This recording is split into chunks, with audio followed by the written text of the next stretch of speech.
Assalamu alaikum wa salatu wa salamu ala rasulillah. Donc, Inch'Allah, mes frères et sœurs, le but de cette vidéo est de rétablir la vérité en réponse à la mauvaise croyance de certains groupes égarés qui, à notre époque, ont fait ressembler Allah aux créatures.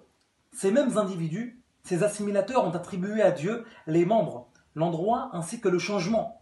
Et sachez que cette mauvaise croyance est celle qui est partagée par les adeptes de ce mouvement wahhabite prétendu salafiste. C'est pourquoi nous allons vous faire un bref exposé comportant les preuves tirées du Coran, du Hadith, ainsi que du consensus des savants musulmans, démontrant que Dieu n'a pas de ressemblance avec ses créatures, qu'il n'a pas d'organes et n'est pas assis ou encore établi au-dessus de son trône. Et que cette mauvaise croyance contredit les textes et fait sortir de l'islam. Dans le Coran honoré, Allah tabaraka wa ta'ala dit dans la ayah 11 de Surat Ash-Shura, ce qui a pour sens absolument rien n'est semblable à lui. C'est-à-dire que rien n'est tel que lui, Dieu n'a pas de ressemblance avec ses créatures. Ce verset est clair. Donc celui qui est un corps ayant des organes limités et localisés, on ne peut pas dire de lui que rien n'est tel que lui ou alors qu'il ne ressemble pas aux créatures, vu que celui qui est ainsi a besoin de qui l'a spécifié par le fait d'avoir ces caractéristiques.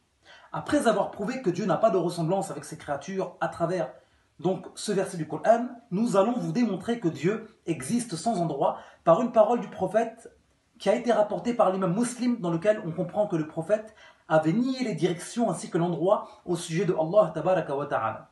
Le prophète Muhammad sallallahu alayhi wa sallam a dit dans le hadith: Ô Allah, tu es al-Zahir, rien n'est donc au-dessus de toi, et tu es al-Batin, rien n'est donc en dessous de toi. D'ailleurs, donc l'imam al-Bayhaqi a compris ce hadith en disant que Dieu n'a pas de ressemblance avec ses créatures et que Dieu existe sans endroit. Al-Bayhaqi est un grand savant, une grande référence chez les gens de Ahl Sunnah wal Jama'a et très connu pour son livre Kitab al-Asma' wa Sifat. Donc, pour les arabophones, voici le hadith rapporté par Muslim avec le commentaire de Al-Bayhaqi. Voilà. Qui a dit que celui qui n'a rien au-dessus de lui et rien en dessous de lui n'est donc pas dans un endroit.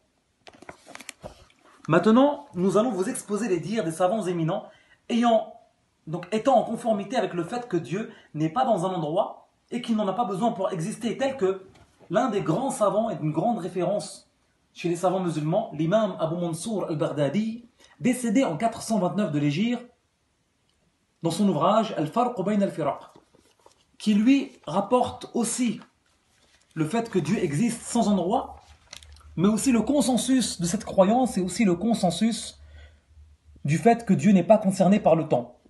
Et il rapporte également deux paroles d'un des grands compagnons du prophète, le quatrième calife, Ali ibn Abi Talib radiyallahu anhu, donc qui a dit: certes, Allah a créé le trône en tant que manifestation de sa toute-puissance et il ne le s'est pas attribué comme endroit pour lui-même. Et il a dit également: Allah existe de toute éternité, alors qu'aucun endroit n'est de toute éternité. Et Allah est maintenant tel qu'il est, c'est-à-dire de toute éternité sans endroit. Voilà. Donc, parmi les paroles concernant maintenant un certain verset dans lequel Allah Ta'ala s'attribue l'istiwa, que pas mal de personnes malveillantes ont interprété par le fait que Dieu serait établi. Donc sachez que l'imam Abu Hanifa al-Nu'man, grand savant du salaf mort en 150 de l'Hégire, donc a clarifié les choses en expliquant ce que voulait dire le mot istawa s'agissant de Allah Ta'ala, en répliquant à tous ceux qui ont compris de ce terme-là le sens de l'établissement, la position assise ainsi que l'installation. Et voici ce que dit l'imam Abu Hanifa rahimahullah dans son livre qu'il a appelé Kitab al-Wasiyya. Donc, dans le paragraphe qui est encadré, l'imam Abu Hanifa a dit: nous reconnaissons, c'est-à-dire tout comme il a été rapporté dans le Coran, que Allah Ta'ala a al-arsh, le trône, istawa, sans qu'il n'ait besoin du trône et sans qu'il ne soit établi dessus. Donc il est celui qui préserve le trône et autre que le trône, sans avoir besoin. Car s'il avait un quelconque besoin, il ne serait pas tout puissant à faire exister le monde et à lui prédestiner tout ce qui lui arrive. Il serait comme les créatures. Et s'il avait le besoin de s'asseoir, ou alors de s'établir, alors avant d'avoir créé le trône, où donc aurait-il été? Allah est exempt de cela, c'est-à-dire qu'il est exempt de la position assise de l'installation et de l'établissement. Fin de citation.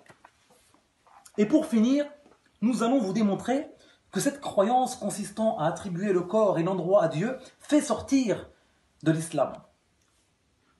Tout comme l'a rapporté un des grands savants de Ahl Sunnah wal Jama'a et une référence chez les musulmans, le Hafid, l'imam Ibn al-Mu'allim al-Qurashi, mort en 725 de l'Hégire à Damas, est très connu pour avoir fait cet ouvrage, Najm al-Muhtadi. Donc dans cet ouvrage, il rapporte la position d'un des grands savants du Salaf, mort en 204 de l'Hégire, l'imam al-Shafi'i, dans ce qui est encadré ici. Et donc, dans ce paragraphe, il est dit que parmi ceux qui ont été déclarés mécréants, il y a ceux qui attribuent à Dieu, qui ont attribué à Allah le fait d'être assis au-dessus du trône. Voilà. Enfin, sachez mes frères et sœurs, que celui qui avait cette mauvaise croyance doit se corriger en disant les deux témoignages dans l'intention de revenir à l'islam, tout en abandonnant cette mauvaise croyance, et bien sûr en prononçant convenablement ces paroles éminentes. Pour conclure, sachez que cette vidéo a également été faite pour vous mettre en garde contre les dangers de l'ignorance de certains individus sur Internet, à l'exemple de cet homme que vous allez voir ayant contredit l'islam et n'éprouvant aucune gêne à attribuer l'installation à Dieu. Que Dieu nous préserve d'une telle croyance.